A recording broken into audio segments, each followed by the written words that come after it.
Welcome to next session. Next problem. Determine the temperature distribution through the composite wall subjected to a convection heat loss on the right side surface with convection heat transfer coefficient as shown in the figure. The ambient temperature is -5°C. So they have given a composite wall. One end it is subjected to a temperature of 20°C.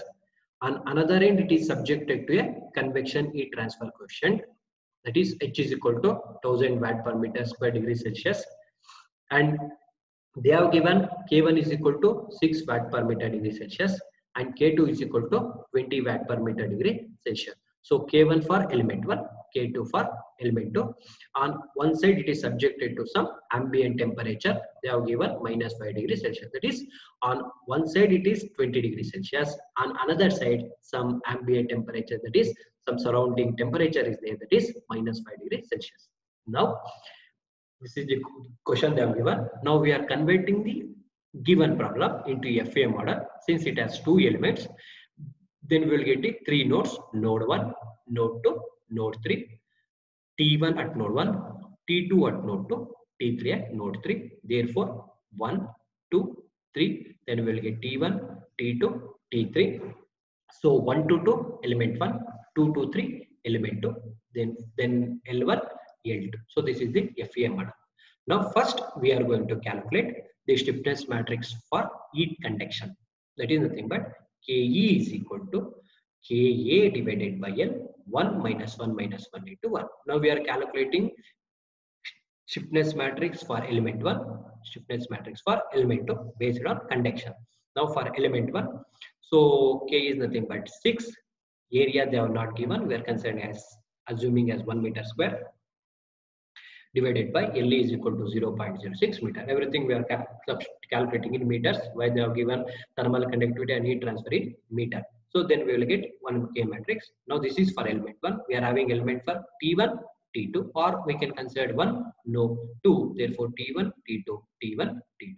Next same thing we are calculating for element 2. Then we will get T2, T3, T2, T3. This is for K2. Now we are adding total conductivity matrix KE is equal to K1 plus K2.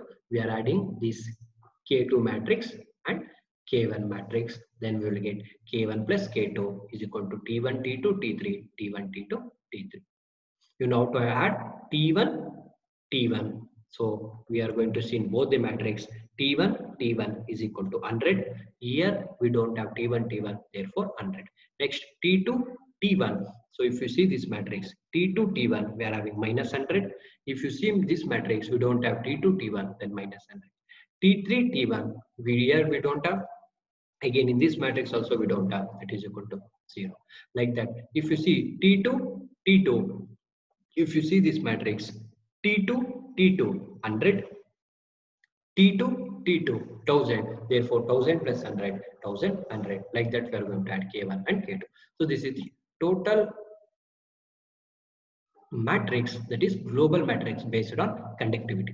Next same thing we are going to calculate stiffness matrix for the convection. Now if you see this problem, at this end it is subjected to surrounding temperature. So here they have given H is equal to 1000. Therefore at the end K end is equal to AH into 0001. Now since at the last node, therefore at the last node we are going to represent 1. So substitute A, substitute H. So calculate K matrix, total K matrix based upon the convection.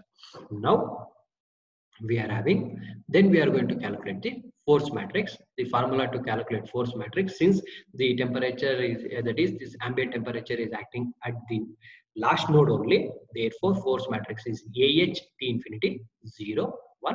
Calculating the force matrix, then we, since the convection is acting at the element 2, in element 2 we are having node 2, node 3, therefore here we will get T2, T3, T2, T3. Same thing for T2, T3.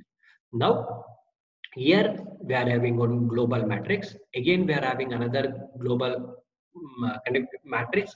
This is based on convection, this is based on convection. Now we are going to add this K matrix and this K matrix.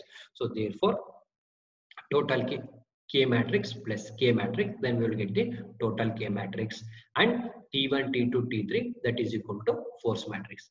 Why here we are having T2, T3. Here we are having only 2 into 2 matrix, but here we are having 3 into 3 matrix. That way we are writing the remaining A as 0, 0, 0 in this total K matrix. Then we are going to add this matrix and this matrix. Then we will get the total global stiffness matrix. Therefore, K into T is equal to F. This is the force matrix. Now, in this problem, they given in the question at node 1, we know the temperature T1 is equal to 20 degrees Celsius. Therefore, eliminate T1. So, eliminating first row and first column, then we are going to calculate remaining temperature T2 and T3 on simplification.